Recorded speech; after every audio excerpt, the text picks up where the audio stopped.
Welcome into the CHGO White Sox pregame show presented by PointsBet. Use promo code CHGO when you sign up to get 2 risk-free bets up to $2,000. Welcome into Studio B. Nope, this is Studio A. I have no idea where I am. Welcome into Studio A of the CHGO offices in the West Loop of Chicago. We have a guest on the pregame show, so I'm completely thrown off. I'm Sean Anderson, the host of the CHGO White Sox podcast. You can follow me on Twitter at Sean_W_Anderson. We'll go to the far left and introduce our guest. He's been on the podcast recently, helping me fill in when I was living my lake life. Jared Willis, CHGO Sports baseball beat writer. You can follow Jared on Twitter at Jared Willis. But Jay Willis. Jay Willis. Oh, yeah. right. Sorry. Jay Willis. And then I was all worried about making sure that I had your line correctly. Yeah. It's Y's instead of I's. So Jay Willis, Y's instead of I's. And Herb Lawrence is the man in the middle. Hello. You can follow him on Twitter at Ecknerwall23. And today we're going to be talking about the White Sox and the Dodgers. It's been a 2-game series so far. It's going to be a 3-game series.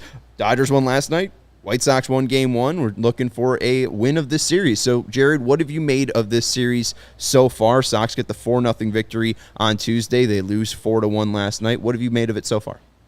I think so far it's been a reflection of sort of what's happened with the White Sox all season, where it's very much you're waiting for them to find their footing and really start putting wins together.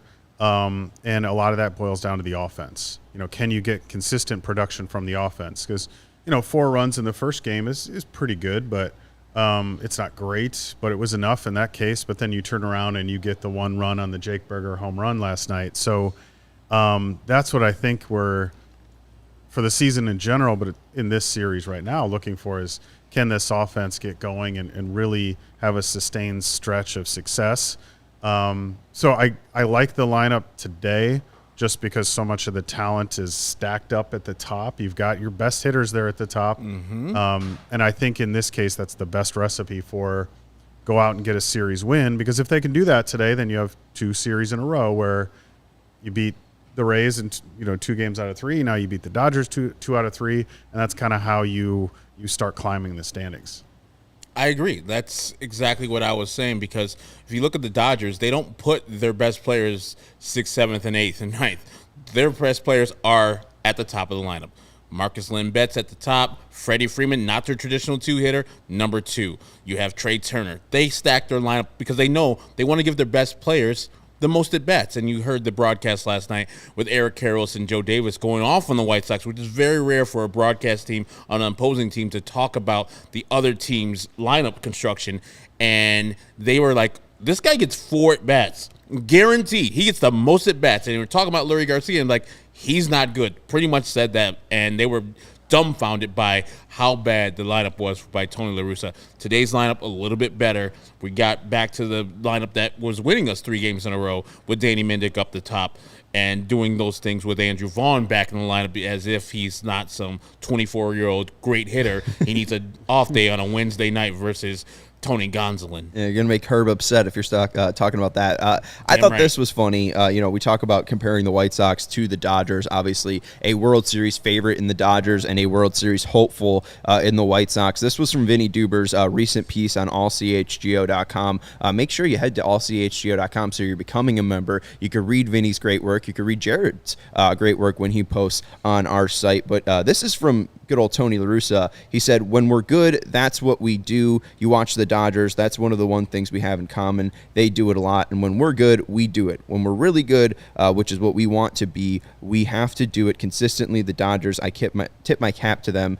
They work those at-bats, and basically they're saying, you have to be aggressive but not chase pitches, yet the White Sox don't walk, and the Dodgers do walk, and the Dodgers have professional at-bats, where you see Lurie Garcia having horrible swings in his 4th at-bat.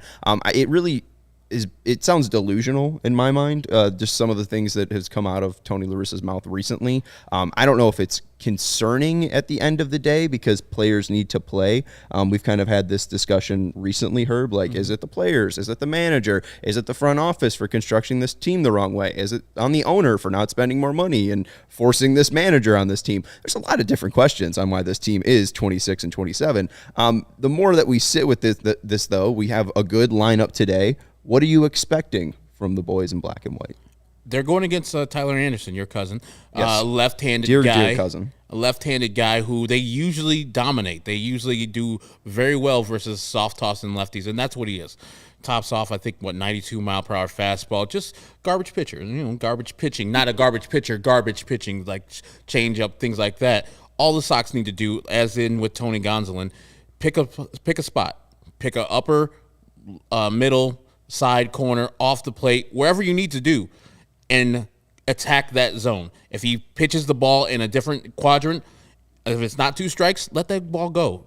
Be aggressive on your area that you want to attack Tyler Anderson in, because that's what the Dodgers did. I mean, you see Cody Bellinger saw a pitch from Cueto. He's familiar with him, and he crushed it. Same thing with Will Smith. Those guys picked out their spots versus Johnny Cueto because they knew his repertoire, and they went to work. And then Johnny Cueto reprogrammed and went against them and shut them out from the second inning on.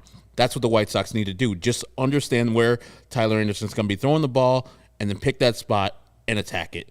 And if he's not throwing it there, let him walk you. Please, Jesus. Yes, please. And it would be nice to see it. Last night was the 20th game where the White Sox had 1 walk or less, which is a horrible stat. And it was A.J. Pollock, like the 8th hitter. Yes, and he worked it, too. He almost got struck out and rung up by the ump, too. So when we're trying to actually have walks happen on the White Sox, the umps are fighting against us. I usually don't really say that stuff about umps, but yeah, that was a real brutal at bat. Like, I understand the 3-0 fastball, automatic fastball, even though that was off the plate. The 3-1 automatic fastball is garbage. It was even further out of the strike zone. So, yeah, good job by A.J. Pollock not to lose his stuff, because he went and said some words to the umpire, and then he eventually got that walk. Before Brennan's saying A.J. Pollock had a 6-ball walk. Exactly. Before we get into the starting Sox here, we got some news coming from our good old friend Rick Hahn. This is Vinny Duber tweeting this out from Guaranteed Rate Field. We'll go to first. This is actually from Tony La Russa. Lance Lynn is optimistic following his rehab start last night that he could rejoin the big league next week, but the White Sox will wait to see how he's feeling today and tomorrow before making a final decision. The rumor is that he will probably join the team for Detroit, the Detroit series starting on June 13th, so that's good news to hear after Lance Lynn's rehab start last night. And then on the bad news, and we'll go to Jared on your thoughts on this, but this is from Rick Hahn. Eloy Jimenez is dealing with what the Sox are calling normal leg soreness. It's not expected, considered a part of his return from surgery, but it has slowed down his rehab, and Sox are pulling him from his stint with Charlotte. Hopefully he can return next week. And Rick Hahn saying it's not a setback. So what are your thoughts right now on the Eloy Jimenez injury? Obviously the White Sox would love the reinforcements, but what do you make right now of this not setback but setback? I love this game that they play sometimes of, I'm not going to call it the thing that it very obviously is.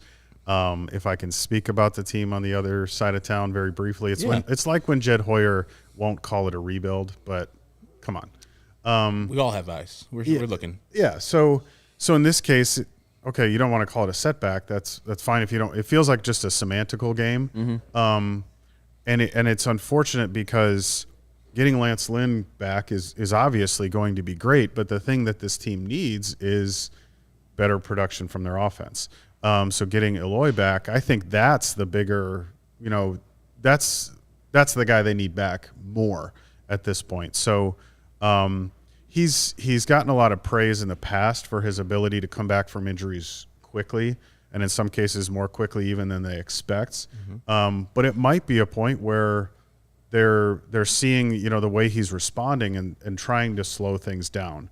And I wonder how much there's maybe some butting of heads going on there where he really wants to get back on the field and they're telling him, hey, if you're feeling this, we need to slow this down. We saw it in the very first rehab game that he played in Charlotte where he left after that first at bat. Mm-hmm.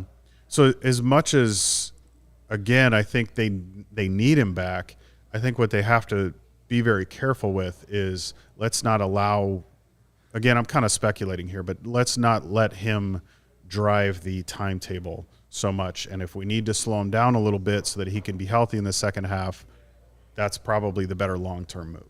Yeah, and you talk too about like the semantics of it. Rick Hahn, defending him, saying he's not injury prone, yet he's always constantly injured. Herb, I mean, it's Jared's right on the nose here. I don't really understand this because it would sound very much like Eloy to be like, no, I need to be out there, I want to be out there. But also you see a couple, like he just hit a single recently, or he hit a ball in the infield and he starts pulling up, a little bit, and it looks, and people were wondering too, like at the end, I think it was White Sox Daily that tweeted out, like, you be the judge. Was this, Eloy pulling up, or was it maybe him not just fully finishing out a run to first base, which would be understandable because that's how he got injured in the first place. But I don't know. I don't really know what to make of this because it's not a setback, but he's delayed. Yeah, and other Sean says Eloy is fragile. Must be Italian. I don't know if you guys get that reference. Pretty sure you should. Everybody should get that reference. Yeah. Come on. But yeah, like Jared said, it is a setback. And he is injury prone. And I think Rick took a great offense to people asking if he's injury prone, as if we're saying that Eloy is at fault for his own injuries.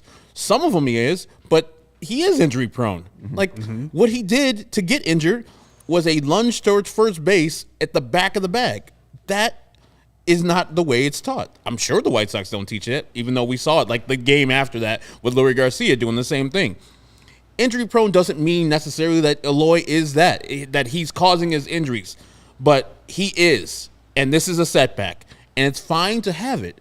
We're all adults, all of us. We can be told the truth. It's fine that he is, but allow him to go back at a leisure pace. Allow him, and don't tell us like, oh, he's 6 to 8 weeks. Just tell us he'll be back when he's back. Yeah. Because because then you don't have this where it's a setback. Why doesn't the professional team though have actual like a realistic timeline? I mean, I felt like this was rushed in the first place. Oh yeah, and this is just consistent injury issues with the White Sox. This has been happening for 2 years. Guys getting injured, guys having weird timelines, them having setting timelines and then them not meeting those timelines. Like, I don't know. This is just more weird injury stuff with the White Sox. Even Lance Lynn. Lance Lynn was initially like end of May. Then it got pushed back to beginning of June. Now it's going to be the middle of June, which is fine. Just tell us it'll be in June. It's a huge month. Right. It's a huge month. But they set the standards. Just like Rick Hahn says, talk me after the parade. They say a lot of stuff that gets them in trouble later on when they don't meet those expectations. Well, and I see John Froelich saying Trout day to day and TA out a month. Two completely different injuries. So I mean, I don't really care that TA is out a month, and that's something that they kind of did with TA. They just said 3 weeks ish. We'll put him on the 10-day IL, and he'll be out for 3 weeks ish. Yeah. Well, maybe it'll be longer. I mean, they really didn't put a timeline on TA, and it seems like he's progressing well. But that's something that I think I appreciated, just because there's now not an expectation on when this guy might be back, or maybe a timeline to rush that guy back. I feel like Eloy was rushed, maybe not by this team, but just in general. But our good friend Naked HD XYZ. I don't want to say it. What the hell? I don't want to say that. I don't. You can't say that. Naked XYZ. You cannot say that on our air. I know we're on the YouTubes, but you cannot. I just don't want to say that. Ridiculous. Out loud. This is presented by PointsBet. Mouth over there. After all, anyways, let's go to the starting Sox. We'll go look at the White Sox starting lineup and avoid that uncomfortableness right there, and we'll have Danny Mendick leading off today, playing shortstop. Batting second, Andrew Vaughn playing first base. Batting third, Luis Robert playing center field. Batting fourth, Jose Abreu doing the designated hitting. Batting fifth, Jake Berger playing third base. Batting sixth, A.J. Pollock playing left field. Batting seventh, Yasmani Grandal doing the catching. Batting eighth, Adam Engel playing right field. And batting ninth, Josh Harrison playing second base. It's all good. I know where he plays. You gave me 8 positions, so I could probably fill in the ninth one. Exactly. What do we make of the lineup? I like the lineup. It looks like you have the good players where they should be. But Grandal down to 7th, that's a little surprising. Yeah, I mean, that's good. He's been struggling. And if you don't earn the spot that you are in, you get to go to the 7th spot, unless you're Luis Garcia, which you get to bat first or third all the time. But, yeah, you're putting your better hitters up at the top. I mean, I would switch Luis Robert and Jake Berger for now. But, beggars can't be choosers. That top 6 It's our best hitters currently going, I think. So let's roll with them. Let's enjoy this game. I think they should attack Tyler Anderson, should be able to get a couple runs off of him, even though the numbers look good. And 7-0 with a sub-3 ERA. Mm-hmm. Good job, Tyler. We appreciate your work early. But this is the White Sox. And on a day game where our guy Josh Nelson from Sox Machine says the wind's blowing out to left field with a bunch of right-handed hitters and a left-handed thrower, I see the White Sox attacking Tyler Anderson and getting a lot of runs off of him. Let's eat. Yeah, it may be a little bit of Tony La Russa sort of stumbling into a good lineup because it's a left-handed pitcher, and he thought, I'll throw a bunch of right-handed hitters out there, but to his credit, again, put the best hitters up at the top, which is the way that it should be. And I'm very much let's ride the hot hand. So when you have somebody like Burger who looks like maybe he's got a hot streak in the works, like keep putting him out there. Let the guy hit. Okay. Don't he doesn't need to sit. He doesn't need days off. You don't have to play him the way that you do a player who's in his late 30s or something that probably needs to get off his legs sometimes. Like some of these young guys, when they start getting hot at the plate, put them out there, send them out there. And frankly, sometimes I don't care who's pitching. They test them against some of these better pitchers in the league. See what they can do, and it's a learning experience for them too. If I'm a Jake Burger or an Andrew Vaughn, I want to go out and face the best pitchers. And and if I go 0 for 4 with 3 strikeouts, then I'm learning something from that, and I'm growing as a hitter. Because there is a point, Tony, where stop protecting these guys from something. They're professional hitters. Send them out there, let them do their thing. Absolutely. Amen. We do have a super chat. Shout out to our guy asking with a $4.99 super chat saying, do you think Cespedes gets called up this year? And that is from Ek. That's a tough one. Direct Dodo. It's probably means something real. It's probably really easier than it probably is. Than we're pronouncing I'm probably not putting the space where it needs to be or something, but I know it ends in Dodo. Maybe he's doing the backwards thing like my name. Maybe. But Dodo asking, do you think Cespedes gets called up this year? I think it's probably unlikely. I don't know what you guys think. I think it's unlikely too, because first they have a glut of a bunch of people who play right field who are not and right a bunch fielders. of first basemen. Yeah, a bunch of first basemen playing right field. And he's doing all right down there in Double-A, but he's not kicking ass. As I said before the year, this is his first real full year of major league or professional baseball in the States. So let him go for a full year and let him dominate. Let him eat down there before you bring him up. The White Sox are in no hurry, and he doesn't look like he's doing too well down there. I don't know if you got the stats pulled up there, Sean, but the last time I checked, he was OPS in about 850 or something like that. But worse now. Down in Double-A, 40 games, OPS of 784, batting average of 268. On base percentage of 290, but slugging of 494. So at least the power has shown up. 11 doubles, 9 home runs, 5 stolen bases, but has been caught stealing 4 times. Stop stealing. And the bad part, 47 Ks to 3 walks. Yeah, a couple years down, brother. Need some seasoning. Yes. Needs to see a couple pitches. I would rather see Mike Rodolfo up here because it's AAA. He's been there in the White Sox system since he was a 16-year-old kid. So that would be the right fielder I would call up, even with the glut of right fielders the White Sox already have, because he's at least shown you some power down in the minor leagues, even though he strikes out a ton. Hey, and Mark Payton's been good down in AAA. My guy, Adam Halsley's been great down there. So that's good to see. A bunch of mediocre outfielder options down in minor leagues. Yes. Do you want mediocre minor leaguers? We got it for you. Brennan wants Mark Payton. The people are clamoring for Mark Payton. Is that because of the St. Rita's guy?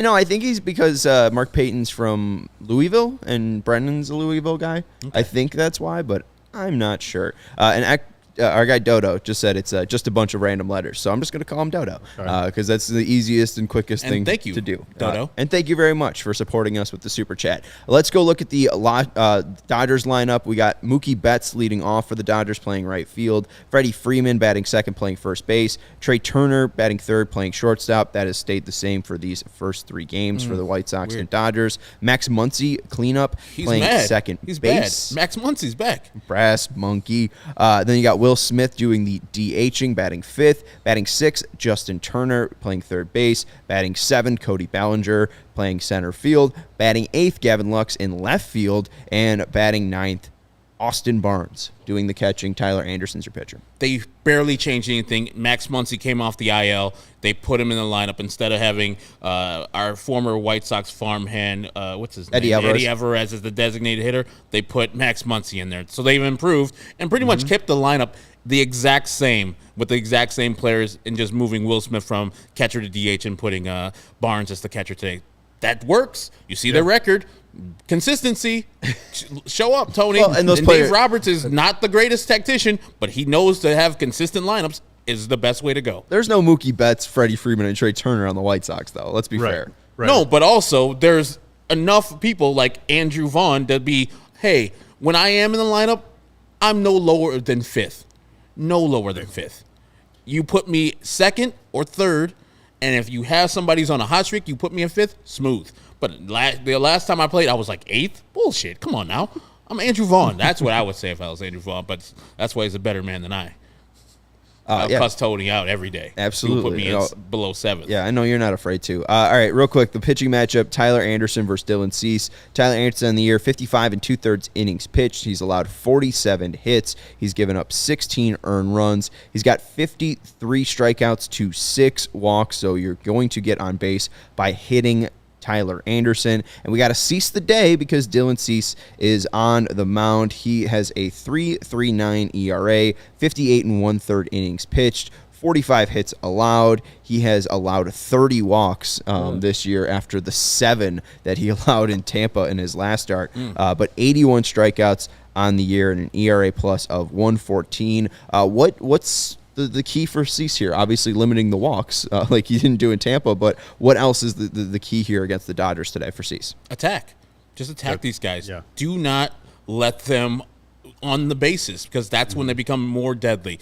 If they hit solo home runs like they did last night or 2-run home runs as Will Smith hit one in the first, tough but also good. You know, give me the next ball. I'll attack the next guy. And you saw what Cueto did after the second inning. He was attacking those hitters, going with a different game plan.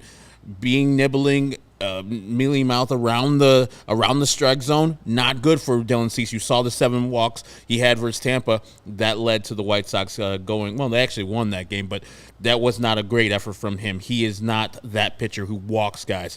When he's good, he attacks hitters. Even though I remember you were very impressed with the 6 earned runs he gave up versus the Yankees. Why? Because he struck out 11 of them because he was being aggressive. And yes, he gave up the 6 runs, but I think he learned something in that start where, hey, they're a good hitting team, and sometimes they're going to get lucky, but those motherfuckers can't see me when I am pinpointing my ball. Right, and the thing, too, with Cease, like in that Yankee game, he had a 64% strike rate. In that Rays game, 53% strike rate. So you got to be in the strike zone. Yeah, attack the zone, go after these hitters. And this is a day where I think he can get away with a little bit of, if there's a handful of solo homers, no big deal. Because I do, maybe optimistically, but I think the White Sox offense should be able to do plenty of scoring on their own today. So, yeah, keep it in the zone, go after those guys. Don't give up walks so that those solo homers turn into 2- and 3-run homers because that's where you really get into trouble quickly. So pitch to your strengths. You're a high strikeout guy. Get the ball in the zone, and if Freddie Freeman puts one over the wall with nobody on base, so be it. Move on to the next guy. I think that's the best course of action for him for sure today. I would love to see the White Sox pitchers eat some innings. They've thrown the 24th least innings, I think, in all of baseball this year, and they have like the 15th ERA, so it'd be really nice to see a good Dylan Cease start today. And you're right. I mean, again, Johnny Cueto gave up a couple home runs yesterday, but he only gave up 3 earned runs. The White Sox need to score. At the end of the day, that's how they're going to win. Dylan Cease has been giving them a good effort mainly every time he's gone out, so hopefully you get another one like that and the offense shows up. If you enjoy CHGO, one way to help us continue to grow is to download the PointsBet app and use code CHGO when you sign up. Not only are you get 2 risk-free bets up to $2,000, but if you make a $50 or more first-time deposit, you receive a free CHGO membership, which unlocks all the row-up content, and you'll even get a free shirt of your choice from the CHGO locker. If you have questions, you can email pointsbet@allchgo.com, and we will help you out. And in case you missed it, online sign-up is available in Illinois. You can download the PointsBet app right now and register your account from start to finish, all from your phone. You'll be signing up up with the fastest sportsbook easier than ever, so you can start living your bet life in seconds. So what are you waiting for? Once the game starts, don't just bet. Live your bet life with PointsBet. Gambling problem, call 1-800-522-4700. All right, we will go to our guest first, our guy Jared. Jared, who is your click to pick today? We just talked about him, but I'm going Dylan Cease today. He's going to shove this afternoon. There you go. And set the White Sox up to win this series. And you got a final score for us today. I'm going to go 7-4. Baby. Herb, you picked 4-1 last night for the Dodgers. I did. You working that magic again? It was perfect. I'm going to go 6-4. White Sox win this game. They're going to get some runs off of Mr. Anderson. Mr. Anderson. And, of course, I'm going with Jacob Michael Burger. They call him Rake Burger on the internets. Do they? Yeah, they do. I've never seen that. That's what the kids Rake call Burger. him. I know the Burger Bomb. Yeah. I've never heard of Rake Burger. Yeah, that's also, got a kid in with the kids, Sean, like me. Mr. Anderson bit, I've always had that said to me. No idea where it's from. Never seen the reference. The Matrix. It's the Matrix, yeah. That's good. Good for that movie. Never seen it. Ridiculous. Worth it? Worth Just the time? watch the first one, skip the other two. All right, that's the kind of info I'm looking for. Thank you, Jared. I'm going to go White Sox winner as well. Maybe we're all delusional here, but I said White Sox sweep before the series. I said that like weeks before the series, and they almost got there last night, only if they could score a couple runs. I'm going to go Andrew Vaughn for my click to pick. I think he hits a home run. The more and more he sees a pitcher, the better and better he does. And with Tyler Anderson's fastball, I think he will crush one today. So we're going to go Andrew Vaughn with my click to pick, and we will pick a White Sox 5-2 win because I don't know. Why not? Yeah. Why not? That's going to do it, though, for the CHGO White Sox pregame show. Make sure you join us after the final out is made here on the CHGO Sports YouTube channel. Subscribe. Make sure you don't miss it when we go live. We will be recapping the Dodgers and White Sox series. Hopefully, they can get back closer to 500. I want to thank Jared Willis for joining us. You can follow him on Twitter at J Willis on Twitter. Wise instead of Eyes. He's the CHGO White Sox kind of floating baseball beat writer. We'll do some Cubs. We'll do some White Sox. A very talented writer. And he was just on the CHGO Sports Podcast with Kevin, Adam Hogue, and Casey. So definitely check that out. They did some 80s movie stuff. So thank you, Jared, for your time here. That's Herb Lawrence. You can follow him on Twitter at Ecknerwall23. Did you just say hello? Yeah, I said it again. Okay, it's like a Pavlovian dog thing. Yeah, we're ending the show. Yeah. I'm Sean Anderson. You can follow the show on Twitter at Sean_W_Anderson. And make sure you follow the show account on Twitter at CHGO_White Sox. Thank you, everyone, for watching and hanging out with us. And thank you to Natalie for producing us. What's your dog's name, by the way? Billy? Right, I knew that. With an IE. Shout out to Natalie and Billy. Both with IEs, right? So there you go. All right. So very, very appropriately named dog. That's going to do it for CHGO White Sox pregame. We'll see you after the show. Go Sox.